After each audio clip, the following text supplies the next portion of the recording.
Simba yamtambulisha mchezaji mpya, rekodi zake zinatisha kwelikweli. Klabu ya Simba imeendelea kuonesha makali yake katika soka la usajili kwa kukamilisha rasmi uhamisho wa beki wa kati Ismail Olivier Toure, ambaye anatambulishwa hii leo kama mchezaji mpya wa kikosi hicho.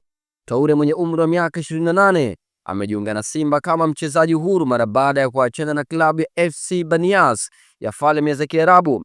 Hatua hii inaashiria dhamira ya Simba kuimarisha safu ya ulinzi kuelekea mashindano ya ndani na ya kimataifa.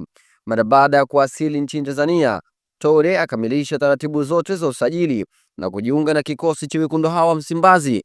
Ni wazi kuwa Simba imekuwa na mpango wa haraka kumuingiza mchezaji huyu katika mfumo wa timu, kwani anatarajiwa kuwa sehemu ya msafara wa kikosi kitakachosafiri kuelekea Tunisia kwa ajili ya mechi muhimu dhidi ya Esperance Tunis.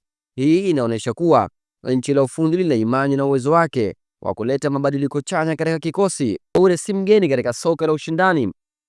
Kabla ya kujiunga na Simba, aliwahi kucheza katika klabu ya Stellenbosch ya huko Afrika Kusini chini ya kocha Steve Barker.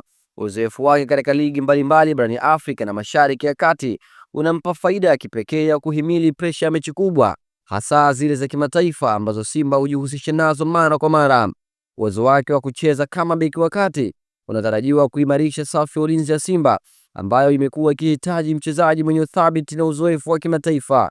Mashabiki wa Simba bila shaka wanatarajia kuona mchango wa haraka kutoka kwa Toure, hasa katika mechi zijazo za kimataifa.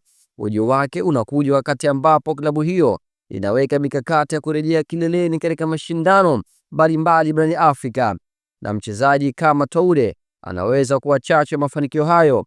Kwa sasa macho yote yanaelekezwa Tunisia, ambako Toure ataanza safari yake rasmi akiwa na jezi ya Simba, akiwakilisha klabu hiyo kwa ari mpya, matumaini na ukubwa. Je, nini maoni yako? Tuandikie kupitia channel yetu YouTube Aslicha Media, lakini kikubwa usiache kusubscribe ili wa kwanza kupata habari zote moto kemkem za kimichezo ndani na nje ya nchi.